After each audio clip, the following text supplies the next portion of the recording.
We're throwing it back with this intro today and saying, "What's up, ghouls and fools?" I'm Kate, and joining and putting up with me for another day and another episode is Nat. Hi! And this, our beautifully spooky friends, is Wading into the Void.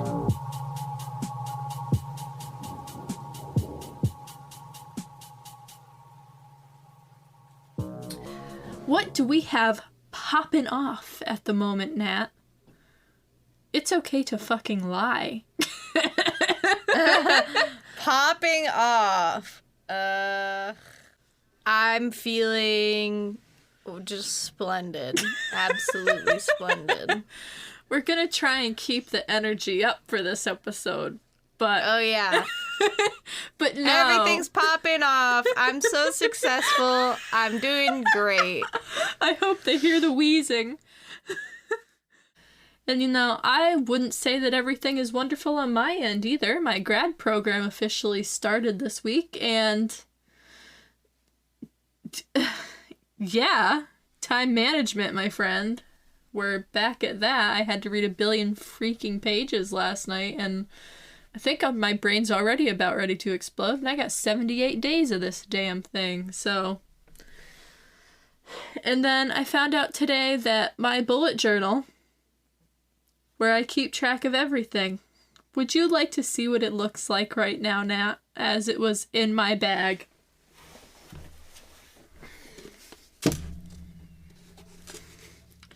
Coffee. Coffee fucking everywhere. Somehow, it didn't get on the spreads, but the outside looks like someone took a wet shit on it.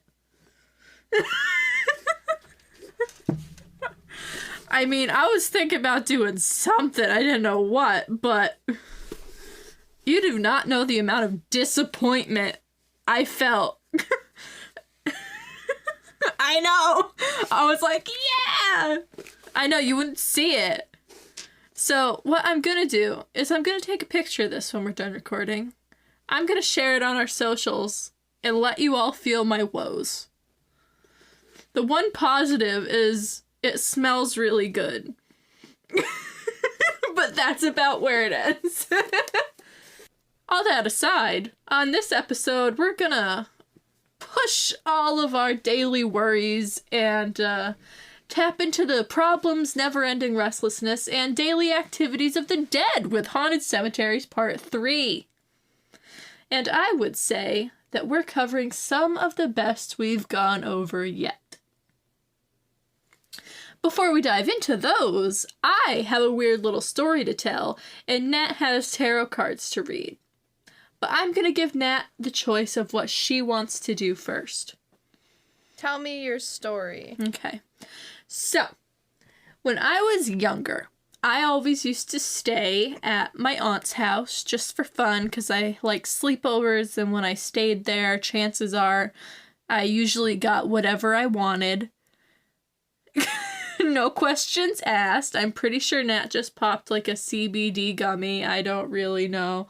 No. Oh, just regular daily vitamins. Damn, you really think I'm about to get high on the podcast again?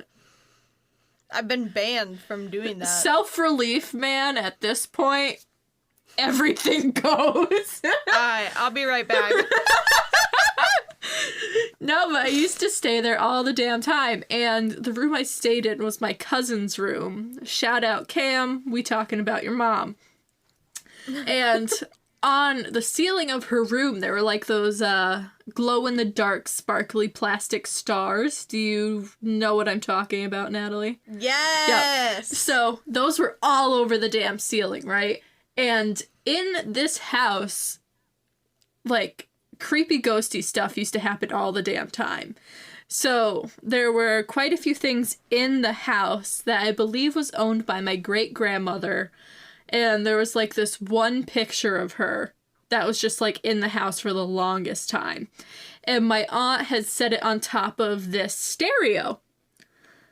And I shit you not, numerous times this stereo, when no one was in the room, would just start playing. And it wasn't one of those that we have today where it's like, hey, blah, blah, blah, play blah, blah, blah, or turn on, or whatever. It was one of those you have to physically walk up to it, push the button, select the CD you want to play, because it had multiple CD channels, or tape channels, and you had to pick what you wanted to listen to. So, my aunt sold her house, I want to say 10, if not more, years ago. And my parents were cleaning out under my sink the other day, and my mother was cleaning, like, the entire house. And they found a sparkly, glow-in-the-dark, like, frickin' star under their bed. What? Yes. And I never had those on my room as a kid. That ceiling was so high, there's no way I could have possibly brought one home, and I'm pretty sure they were stuck on with, like, super glue. What the hell? So I want you to tell me how the hell they got a glow-in-the-dark, sparkly star that my mother didn't even find under the bed. She found it at the edge of the bed in the morning. How did it get there? That's a glitch in the Matrix. Or my mother was saying the other day, I felt like somebody was in this house. Like, she felt like she kept seeing, like, a shadow out of the corner of her eye at night. And I'm like, I'm telling you, the fam comes to visit. And she brought you a sparkly glow-in-the-dark star. Damn, that's crazy. So I was like, don't know how much proof we can put behind it other than the fact that it's just a really odd occurrence combined with those other things. But I thought it'd be a nice, fun little story to share on the pod. Yeah, for sure. I mean, I kept the star. It's upstairs on, like, my stair banister because I don't want to get rid of it. But I am ready to hear what we have for the tarot. So today's oracle is from the Rebel deck. The oracle with attitude, 0 filter plus 0 fucks equals all fun. Great for today. If you yourself are looking to pick up a Rebel deck, you can go to rebeldeck.com. They should sponsor us. They really should. We should reach out. We should. And the oracle for today, right for my own heart. For the jugular? Right for the jugular. Both of these cards today, honestly. So the Rebel deck says, you're giving too many fucks. Give 0. I support. Honestly, I am. And I needed the Rebel deck to tell me that. I know the T and Sis is about to snap, so I say give 0 fucking fucks. I know the T and Sis is about to snap. Basically. And now we're going on to our tarot, which is the Goddesses and Sirens Guidebook by Stacey DeMarco and illustrations by Jimmy Manton. Yes. And today, very interesting card. We got it reversed. Of course. But we got the Aphrodite card. Fuck! We got Aphrodite. Aphrodite usually represents self-love. Yeah. Say no more. The reverse meaning, the shadow side, says to hunger for a romantic partner to complete us rather than developing love ourselves is a path that seldom leads to happiness. Codependent relationships are based on a meshing of identities rather than two individuals gaining love and support from each other. Although Hollywood and romance novels try to sell us the idea that we can never be happy without a partner, this is far from the truth. Desperate love, one that borders on obsession, does not end well. And the symbols of Aphrodite are the dove, shell, foam, myrtle, rose, apple, poppy flowers. I love poppies. I'm gonna grow a lot in my garden this year. Ooh, there you go. But other than that comment, did you hear my radio silence? What? I said, but other than that comment, did you hear my radio silence? Basically, the cards are coming for me and everything that has meaning to me. So, anyone who's listening to this moment, pop into Nat's DMs at Nat__ice and tell her you love her. I mean, fuck, I'll take it too. The_page_snob. Raw, emotional. Oh, say that again. Say it again. You can also send me self-love at the_page_snob because we all need a little love today. If you tell me you love me, I'll tell you I love you. If you tell me you love me, like you genuinely, like you confess your love to me, I don't know what I would do. I might block you. Yeah. I'll make you creepy about it. Somebody literally messaged me. I get the dumbest fucking DMs. It's so stupid. The DMs I get from people are like so disturbing. Like I got one today that said, "Don't you think my little pee-pee is gross?" I would reply, yes, and then block them. I didn't look to see if it was an actual picture of a pee-pee. Oh, they sent you a fucking pic? They sent pictures and I can't see them, but I can see them now, so let me look. On the podcast, we are exposing them if they have exposed themselves. Alright, you ready? I'm ready. What the fuck? Ladies and gents, that is a micro penis.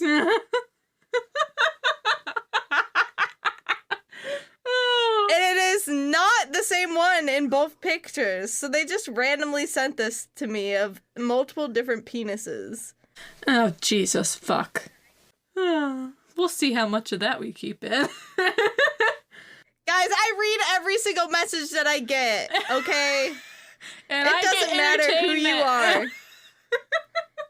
It's all these, like, random, I don't know, this guy. Oh, Jesus Christ, okay. This guy, I didn't even bother to look at this shit, because he's, like, a model, he's apparently, like, a model agency. I actually run... Wait. Did he say my name? And hello, how's it going? Nice to meet you. I actually run No. a modeling agency. Mm-mm. And I have 4 models on board the team at the moment. And I want you to become the 5th. Homie, you don't have a modeling agency with that shitty piece of plywood behind your head. Videos down below of the accounts. And at the He's so end of the annoying. video, you'll see a message from Jake. My name is Jake, by the way. That's Jake. just to show that I actually do this. But yeah, let me know if this is something you'd be... My name is Jake. I'm Australian.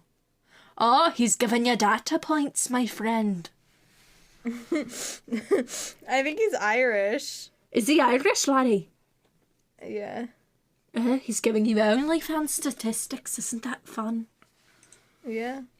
He could make those boobies pop on the OnlyFans. Ain't no way. Ain't no way. This man's just wants free photos. Pictures.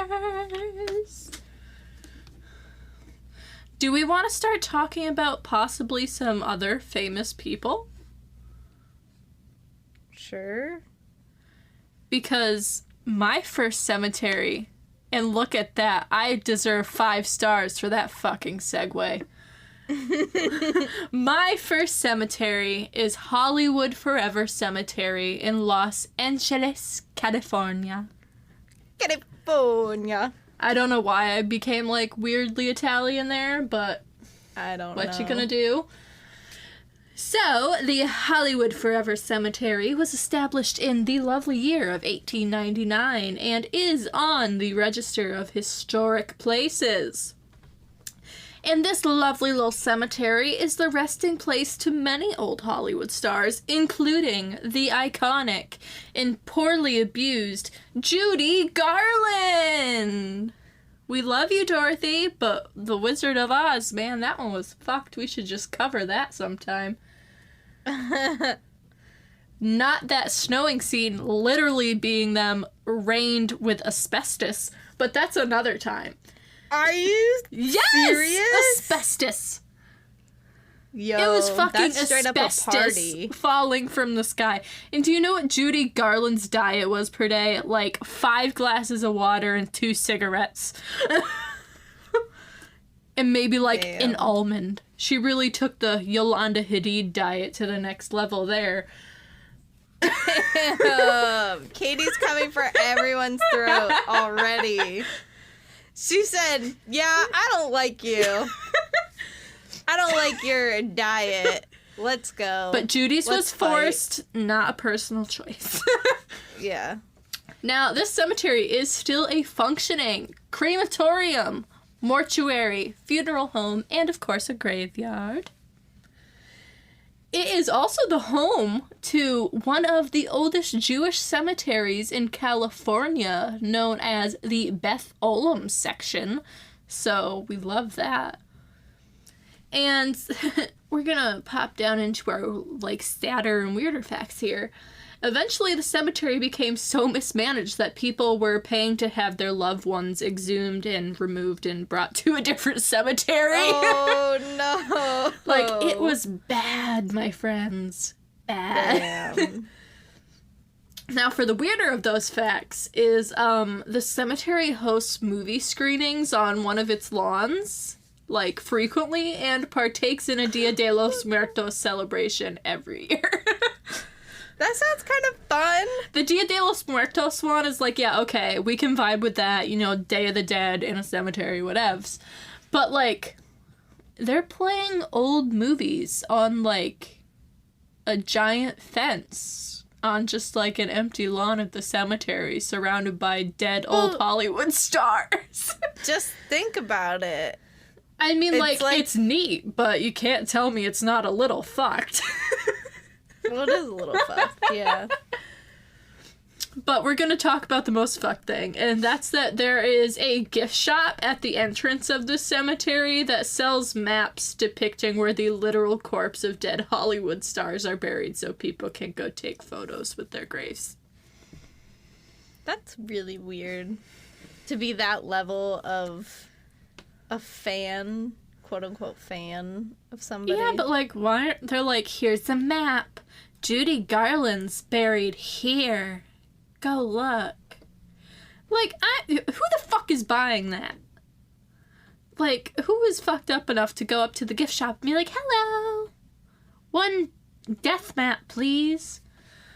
I want a map of the dead people. And they're just like, okay, that'll be $3. It's probably free. I don't think so. This is California. Everything comes with a price. Well, usually if you go to like a tourist area, maps are free. Yeah, I don't know So what else I'm they just- sell in that gift shop, but That's true. it's not just like a tourist center. It's a fucking gift shop. yeah. I also want to That's say so that I fucked believe the founder of Valentino is buried there, so maybe they have some special collections. Handbag. Yeah. Dia de los Muertos. Oh, popping off with a fucking Valentino. There's actually a woman. Somebody put red lipstick in my Valentino white bag. Vine. There's actually a woman that works at the cemetery who dresses up like every year in all black, like with a Valentino bag and black veil that delivers like roses to Valentino's grave. I don't know. Like Nat's face. That's so weird to me. Why? Who fucking knows? As Like, for the why? haunts, though, people, of course, report hearing footsteps on the paved walkways because this is a bougie California cemetery. They're not walking on the dirt here. As well as their equipment being, you know, the equipment they bring dying, even though the batteries are fully charged. Now, according to most sources, there are 2 ghosts that haunt the cemetery.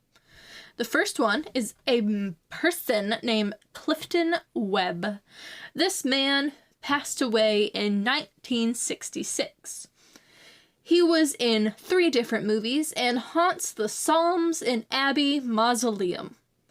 People have heard whispering voices, strange lights, cold air, drafts, and they even smell cologne coming from the mausoleum or inside the mausoleum where he's buried. But it's reported that he also haunts his, like, old house as well, so he can just, like, move wherever he wants. The other spirit is one of Virginia Rapp. And you might know the name Virginia Rapp, Nat. I don't know. It's one I've heard a couple of times before. She is a Hollywood star. But Virginia met her demise after she attended a party in 1921 on Labor Day. It was held at the St. Francis Hotel, and this was a celebration for Roscoe Arbuckle.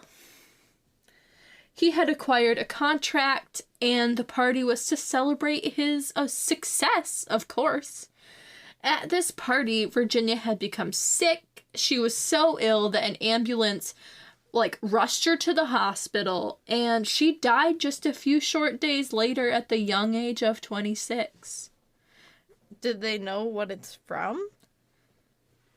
There are many claims surrounding her death. Many claimed that Arbuckle raped Virginia, and that it was, complications with that. Eventually, Arbuckle was not found guilty, though. And because of this accusation, his career did suffer. So, if he didn't do it, that's really, really bad for him. But if he did do it, fucking good. Around the site of Virginia's grave, you will notice an icy cold feeling. And people have also heard what appears to be sobbing uncontrollably.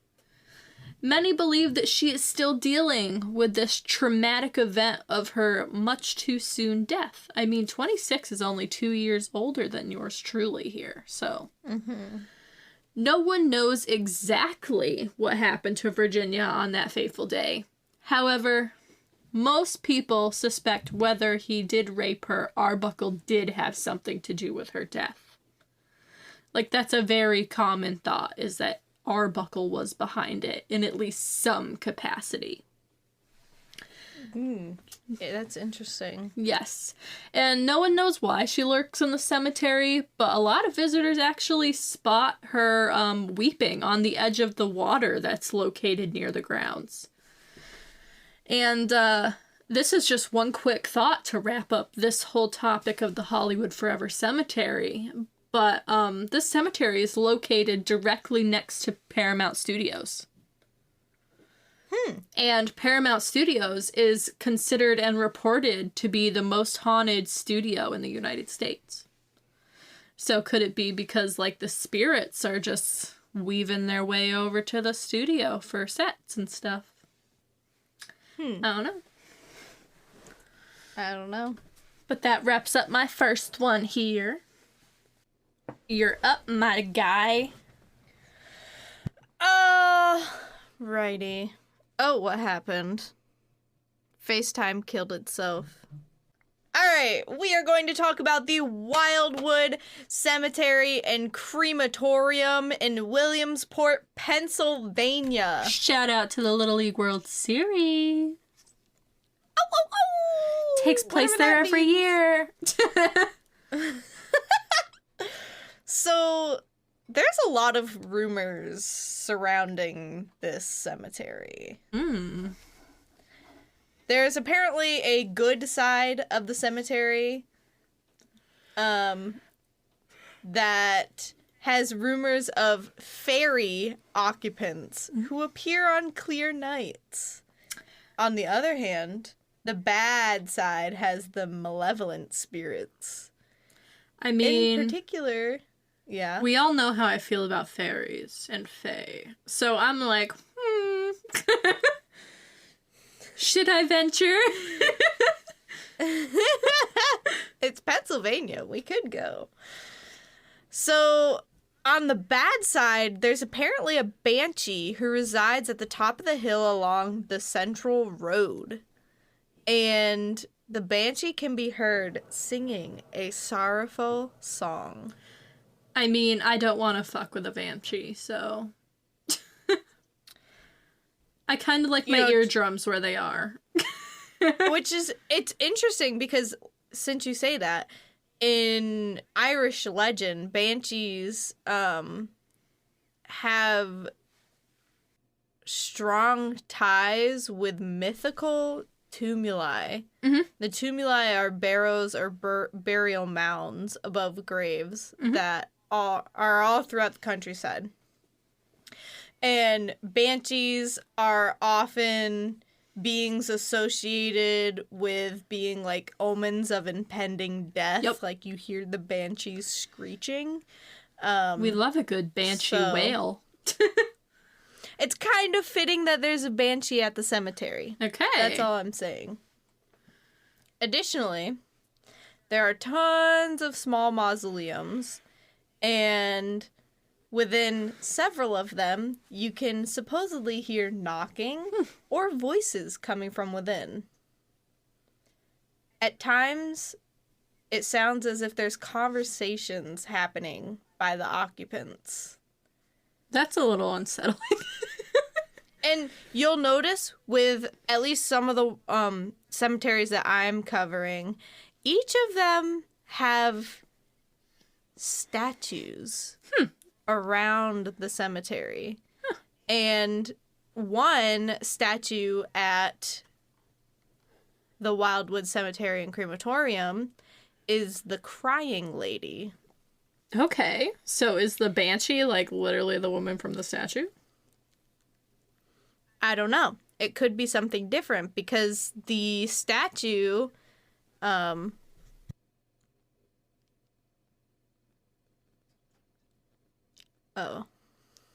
statue rests atop of a grave and is visible from the main central road, which the banshee resides on the top of the hill.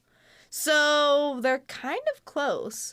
But the Crying Lady holds true to her name, and she supposedly just bawls her eyes out all the time. Relatable. And apparently, the statue changes positions on its pedestal. So it's like what are they called in Doctor Who? The crying angel things. Oh. It's like the... Kind of like a gargoyle, but... Yeah. Not, you know. I can't They're think supposed of the to name move of when you look away. I know what you're talking about.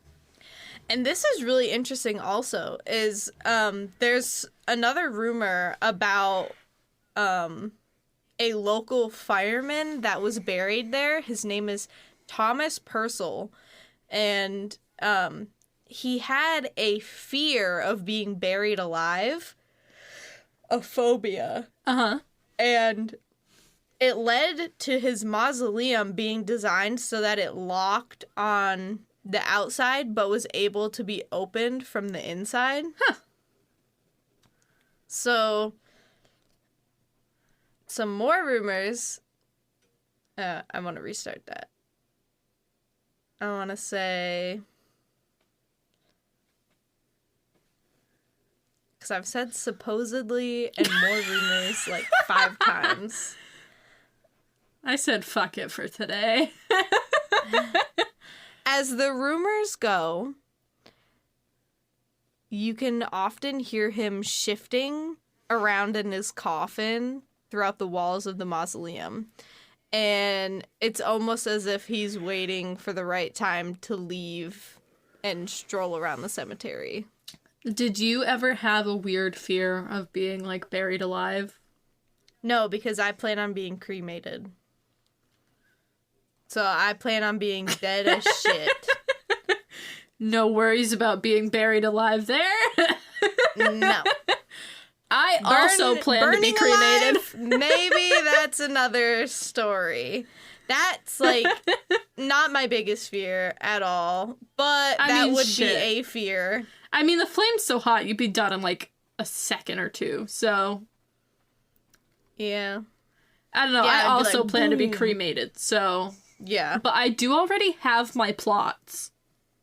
Really? I do, because that shit gets so expensive every year. It gets worse and worse and worse. So my parents bought theirs, and I was like, hey, yo, they got 2 next to it? And they were like, yeah. And I'm like, awesome. 2? Yeah, one For for, you me. and, like, your... Yeah. Elijah. Elijah! He was so stoked when I told him that we already had our plots. That's so funny. I think we'd only been dating for like... That's so fucking fitting for you. That is so fitting for you in this podcast that you already have your death plot, like, at the ripe age of 24. Like, what? I technically got it at... I got it at 22. Here I am, like... I want to die, but I'm not ready to plan it out. No last will and testament. No burial spot. Nothing. I plan on sitting on my parents' shelf for the rest of their lives. Don't sprinkle my shit anywhere. Turn me into a tree, I guess. It'll probably be cut down at some point. That's another option I really like, is like they can put you into like a little seed and you can become a tree. I kind of like that. Yeah, they put you in the compost. Which is fucking cool, I think. I would do that. I would be turned into like a little gem. And... I'm sorry, I don't want someone wearing me around their neck, though. Like, that's a little much for me, you know? No, I want to be turned into, like, those glass sculptures. Oh, no, that's cool. Okay, that's a little cool. Like, hey, that's Natalie. At this point, we're 36 minutes, like, into the episode, and I'm like, okay. We've covered literally nothing. I'll cover 3, you can cover 1 more. Okay. But I want to share good. a really quick fucking hilarious story first. Okay. My grandfather passed away, I believe... It's gonna sound terrible. I think it was 2 years ago. This is a funny story. Time flies. It gets funny, okay? So it's not funny that my grandfather died. What comes after is funny. Because my family has a horrifically morbid sense of humor. And so my grandfather got cremated, and we asked my grandmother numerous times, we're like, okay, do you want to keep some of his ashes for yourself? And she was like, no, no, no. So we had the whole urn at the house, and it was like right before the funeral. And she decided then to change her mind that yes, she did want to keep some of his ashes. So my mother took the urn and a Ziploc bag. Yeah. Dumped, I don't know, maybe 2 cups in there. Put the thing back on, zipped it, put it on my grandmother's dresser in her bedroom. And I guess she slept with it there for a while, but apparently it must not have been Ziplocked all the way. It had been sitting there for probably 2 fucking months. And before we could get, like, another thing to put it in, because she wanted it in, like, a necklace and, like, a little ring or something, and I don't know. She's, like, 80-something, so, like, that's okay. And I go over to her house one day, and she goes, Doug fell on the floor. I said, what? She goes, Doug fell on the floor. And I looked to my mother, and I'm like, what the fuck is she saying? She goes, oh, the Ziploc bag of your grandfather's ashes. She knocked it over, and he fell on the floor last night. So my grandmother... vacuum up Grandpa? My grandmother took a cup of some sort, scooped up as much ashes as she could, put it back in the Ziploc bag, and then fucking vacuumed up the rest of my grandfather that was on the floor. Poor dog. Imagine if he knew. Imagine. He'd be like, what in the fuck? Honestly, he would probably find it fucking hilarious because he said numerous times that he did not want a funeral because he, like, basically didn't want people that did not like him in real life coming to show their respects because he wasn't about that bullshit. So, he's like, literally, take my ashes, scatter them to the fucking wind at my favorite hunting spot, and call it good. There you go. Honestly. But instead, he made his way most likely to the dump after my grandmother vacuumed up his ashes. Oh my god. And most likely emptied it into the garbage. Oh god. That just reminds me of episode 6 talking about sprinkling grandma's coochie in Jack Sparrow's face on Pirates of the Caribbean. But instead, it's my grandfather in the carpet.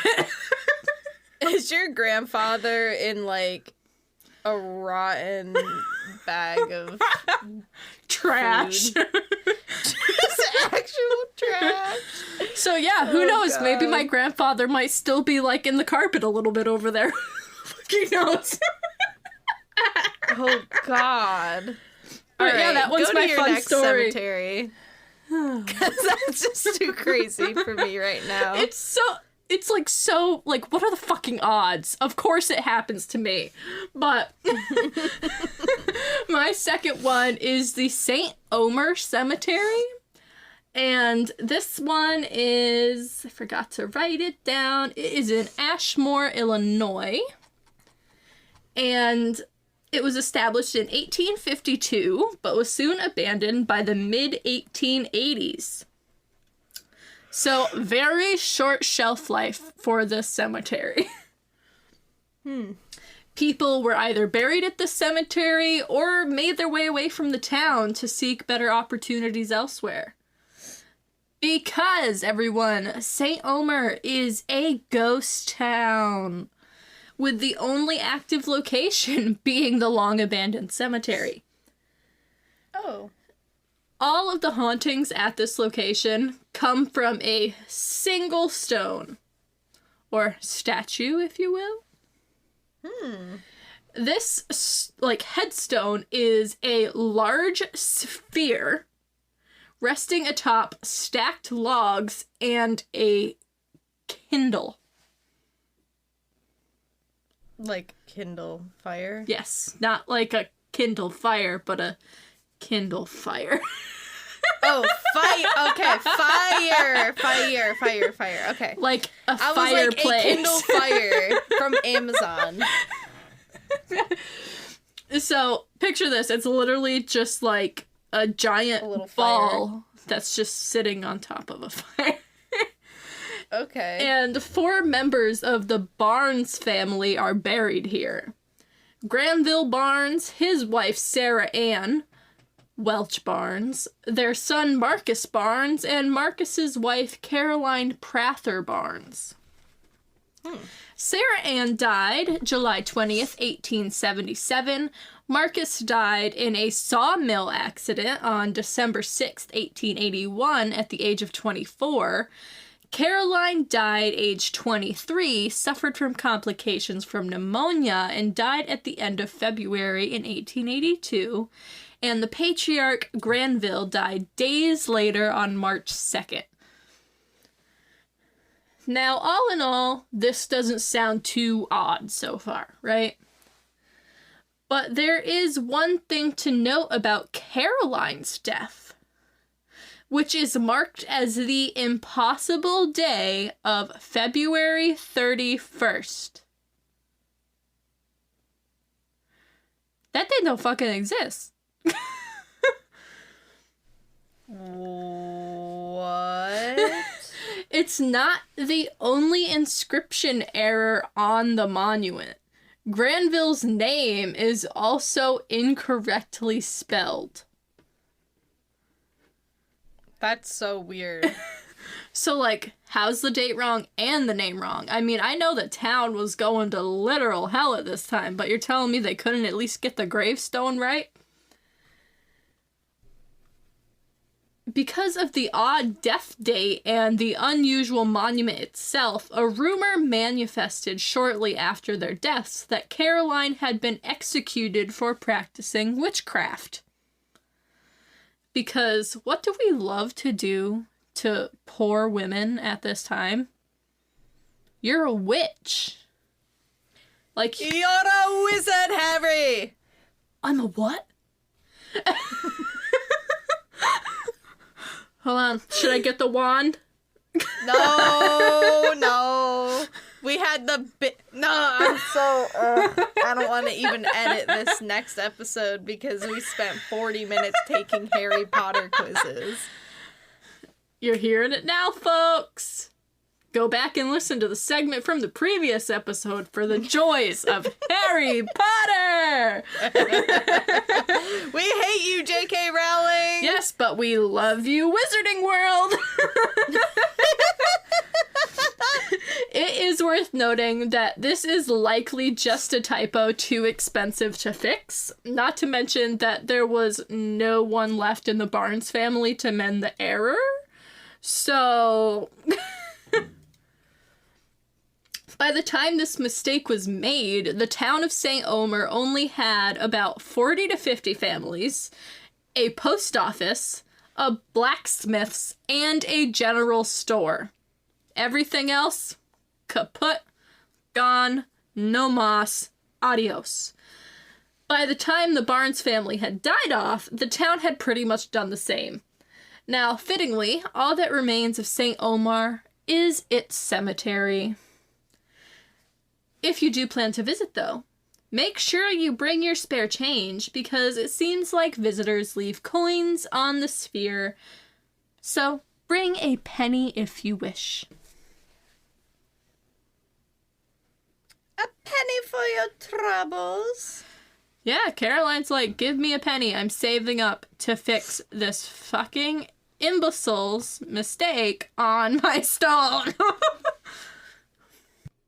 She said, can I speak to your manager, please? Harry Potter and the Sorcerer's Stone? How about Caroline and the fucking typo on my headstone? I'd be pissed. Right? Like, I'd haunt whoever from the afterlife. Like, you had one You can't job. even get the fucking day. You should know that there's no February 31st. What the hell? In reality, she probably died on the 26th or the 28th. But, like, how do you fuck up that bad? Like, February 31st. Yup.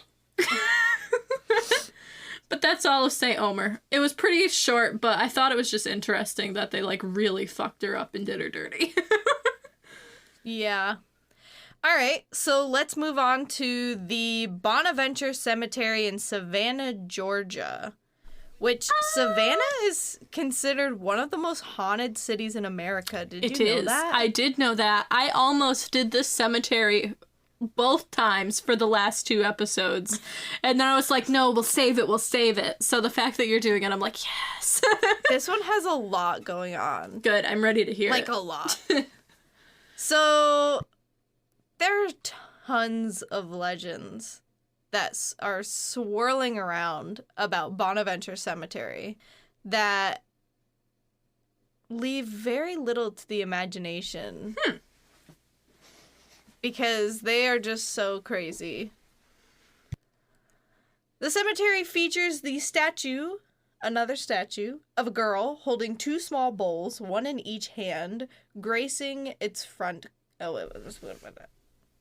Hang on.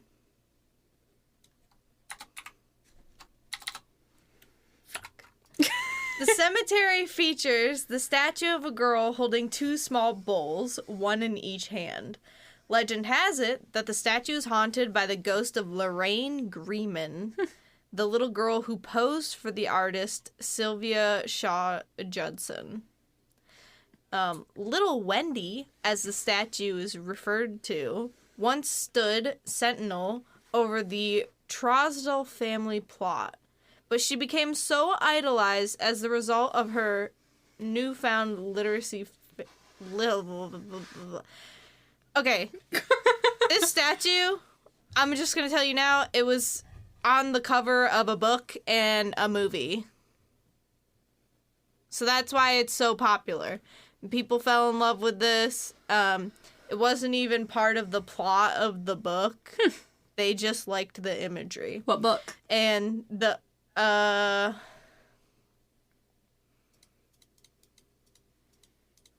Casually making her go back in her notes. Midnight in the Garden of Good and Evil by John Berendt. I feel like I've heard of that. I need to look up It was this cover. published in 1994. Let me look. So, You can keep going. it's the first-person account of life in the Old South, interwoven with a murder mystery that casts Savannah as its backdrop, and features the statue of the little girl on its front cover. I'm looking it up now. So, due to Oh.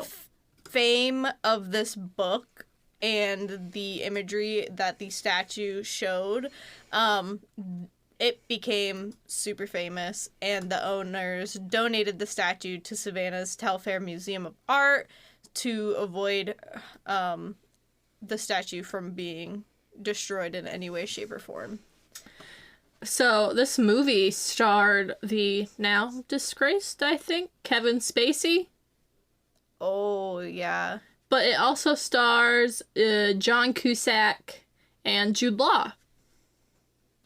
Interesting. So they have quite the cast going there as far as, like, the males are concerned. But I have to say the women, I have not heard of either of them. But for the sake of shouting out the ladies, you have the Lady Chabliss and Allison Eastwood. So I don't know if that's in Eastwood, like Clint Eastwood's daughter?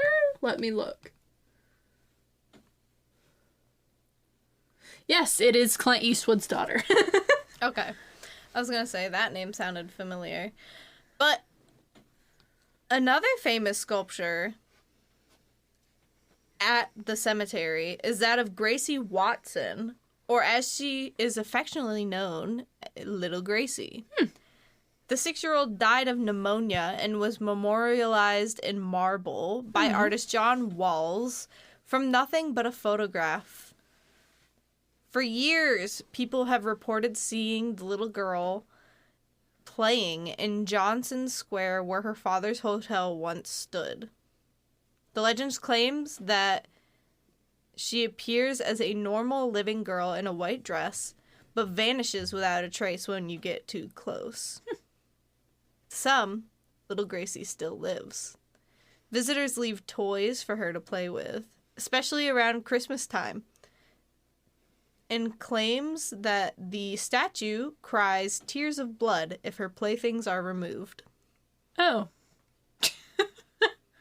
I was like, that's really touching and heartwarming, and then we got to the blood tears. So, this next one, I don't know if I should mention it because it seems like it could possibly be offensive to someone. But in the novel Midnight in the Garden of Good and Evil, there is a character named Minerva the Voodoo Priestess. And she's based off of an actual Savannah resident named Valerie Fennel Aiken Bowles. Mm-hmm. And Bowles has since died, but she is immortalized in the book, casting spells and hexes and collecting cemetery dirt for her rituals. So because of that, this has led to the practice of tourists and visitors collecting souvenir soil from Bonaventure Cemetery, which is really annoying, and don't do that. My only thought is, why do you want to steal the dirt where dead people have been rotting for God knows how long? Just because of something written That by might not a even be random fact. dude. Like, Yeah. Just written please by a don't. random That's dude. just as bad as defacing Marie Laveau's, like, Yeah. mausoleum. yes, don't steal dirt. There's no reason to steal dirt from a cemetery. Like, I'm pretty sure the just dirt around the disrespectful. cemetery, like, outside of the parameters is just as good. Like, you don't need to steal it from the top of somebody's, like, grave plot. Yeah, that's fucked up. Yeah. But that's all I had of Bonaventure Cemetery in Savannah, Georgia. Well, for our last one, we're gonna stay a little south. But we're heading west. West. To the Boot Hill or Booth Hill? Is the Boot Hill or Booth Hill? I'm gonna call it Boot Hill Cemetery. And that is in Tombstone, Arizona. Let's go. So, Boot Hill is actually the given name of many cemeteries in western United States specifically. I believe there's one actually near Albany here on the East Coast. But during the 19th and early 20th century, it was a common name for burial grounds of gunfighters who died with their boots on. So, Boot Hill, get it? Like, it's a hill over their boots. Burial mound. Like, quite literally. Yes. And people were buried here from 1878 to 1894. So we also have like a short period of time, but it did not take long for the cemetery to fill up. This plot of land features the graves of Billy Clanton, Frank McLaury, and Tom McLaury, the three men who were killed in the famed gunfight at the OK Corral.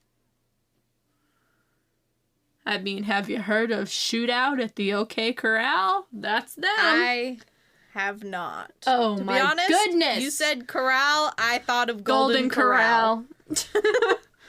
You know, I used to love that place.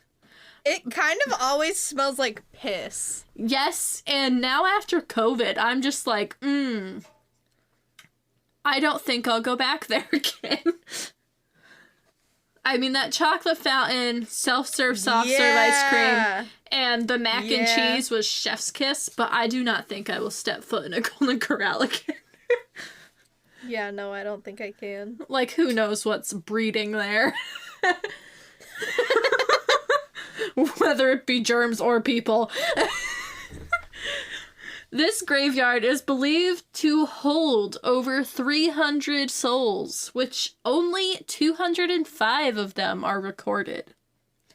This was due to some people, especially Chinese and Jewish immigrants, being buried without record. It's worth noting that there is a separate Jewish cemetery nearby, with some markers restored, and there are also marked graves of Chinese inhabitants as well. Now, most of this loss wasn't actually due, I would say, to negligence, or obviously there was still a little bit of racism, clearly, but most of the loss of these unmarked graves were due to the neglect of grave markers and theft of those wooden relic souvenirs. Like, people would go and literally steal these people's headstones. So it's not necessarily 100% on the side of racism of where they, like, refuse to just mark their graves. People are just fucking shitty in general. Yep. And this one was closed in, like we mentioned earlier, the late 1880s, so 1886, as the City Cemetery on Allen Street was established. So this is, like, pretty close, pretty much a stone's throw away, I believe, but they needed a new space. It was used after that only to bury a few later outlaws, some legally hanged, and one shot in a robbery, as well as a few colorful Western characters, plus one man. Who is this one man, you might ask? In a show of dedication, a man named Emmett Crook Nunnally, who had spent many volunteer hours restoring the cemetery, was buried there as well sometime in the mid-1900s. So, like, he dedicated a shit ton of his time, and to honor his memory, they dedicated a spot in the cemetery specifically to him. So, That's nice. it is nice, considering people hadn't been buried there probably for, like, 70 or 80 years, and they were just like, we'll make an exception for you, Emmett. I like that. Currently, the Boot Hill Graveyard is open to the public for a $5 fee and is a popular stop for tourists visiting Tombstone, Arizona, which is, of course, one of the most famous ghost towns in the United States. Now, for the hauntings and happenings, travelers report spectral shadows, strange lights, and, of course, spooky sounds. In the gift shop, because yes, there's a gift shop. I don't believe it's directly correlated right to the cemetery itself, but more just the general town of Tombstone, Arizona, because like we said, ghost town. Merchandise is often misplaced, disturbed, and disheveled. The sweatshirt and clothing racks rotate on their own, and photographs reveal apparitions that can't be seen by the naked eye when taking the photo. Billy Clanton is the most popular poltergeist, and reports say he rises from his grave every night and strolls through Tombstone, and people have reported seeing him literally packing his pistol like he's gonna get ready to go to another shootout at the OK Corral. So, those cowboy shenanigans don't stop. Tombstone's godfather is worth noting, though, as her phantom is often referred to as the Lady in Red. Yep, You heard that right. The godfather is a woman. Let's go! Let's go! Other witnesses... Godfather is a woman. Hell yes, it is. Other witnesses, unidentified ghosts above unmarked graves. Pictures taken here often reveal unrecognizable, quote-unquote, guests. Oddly, these apparitions appear most often during the daytime, which isn't usual in most places, but Tombstone, Arizona is, like, literally littered with ghosts. In one picture, you can see a man wielding a knife behind a couple of female relatives posing for a photo. However, both women say that they were 100% alone when taking the photo. So I assume they were taking a selfie. One story that is, like, goosebump-inducing to hear is that of a journalist who overheard a strange, small voice. They had stopped at a random unmarked grave where they could make out a faint whisper saying, "It was nice of you to do that." What? Needless to say, they're a little spooked and assumed that they had mistaken the sound. You know, maybe the wind was making weird noises, whistling through something. So they decided, for some reason, to step forward once more, and the voice spoke again. "You came back. You must like to play with me a lot."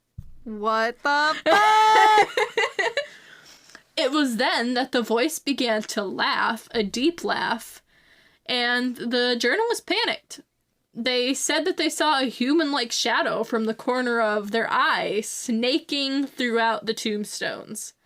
So they pretty much hightailed it out of there at that point. Can you blame them? Nope. Now, the final specter we're going to discuss is the image of a woman in red who is sometimes spotted at Boot Hill Cemetery.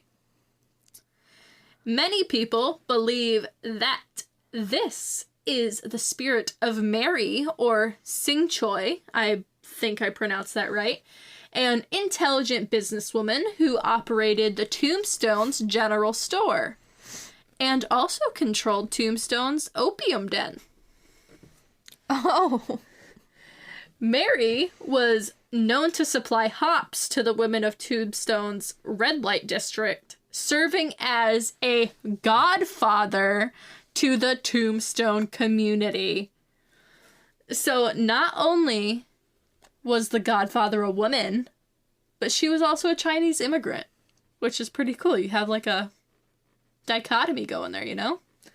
She's got two things going for her. She's a lady that has respect, and she's an immigrant at this time, which a lot of people look down upon. So, Damn.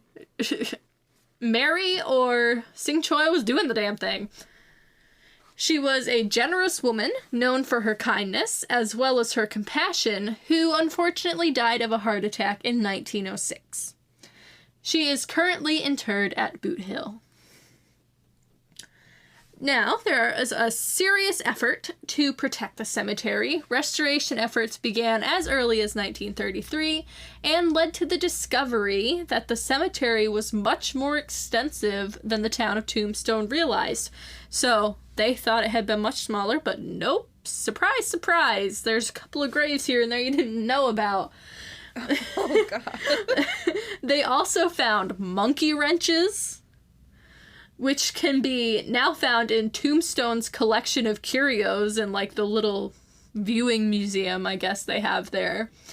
And this is they're locked up because these findings were threatened by souvenir hunters who snatched everything from headstones to funeral markers.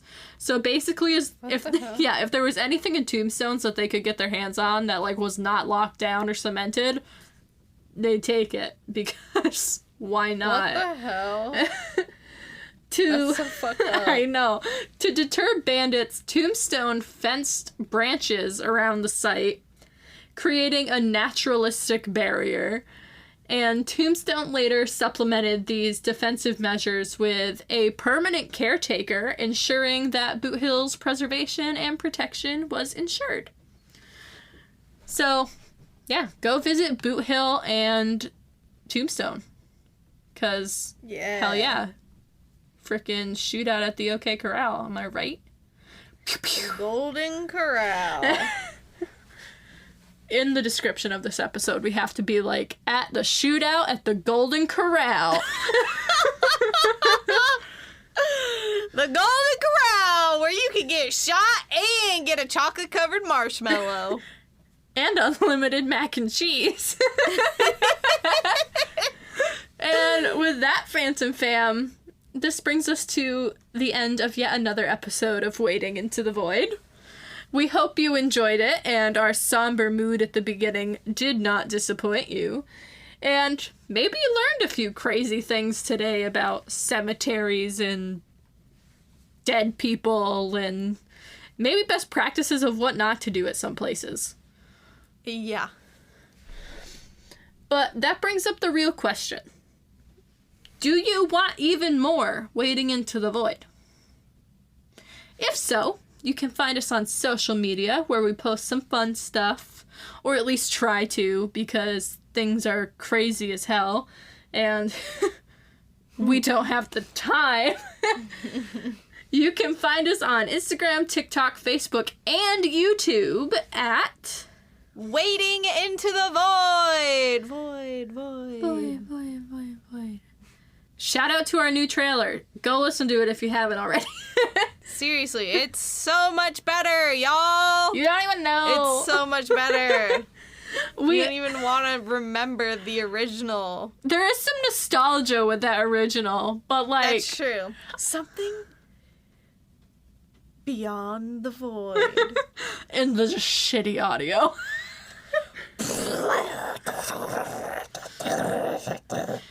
Do you ever feel like something's watching you at the corner of your eye when you know you're all alone? Beyond the void. Like, okay, we're talking in somebody's asshole. Now it's so much better. I want to compare the two side by side, like one plays and the Yeah. other immediately after. But we also have a pretty kick-ass Discord server that you can join. Pew, pew, pew, pew, pew, pew. If you're interested in doing just that, you can find it at the link in our bio. Yep. Aside from that, as tradition, Nat has something to share with you all. If y'all wanna support us in any way, Why did you shape, become or like form? Black Southern woman? No, I became like a preacher. If y'all want to give us your money, your cold, hard-earned money, Okay, that is pretty kidding. churchy, I won't lie. That petri dish.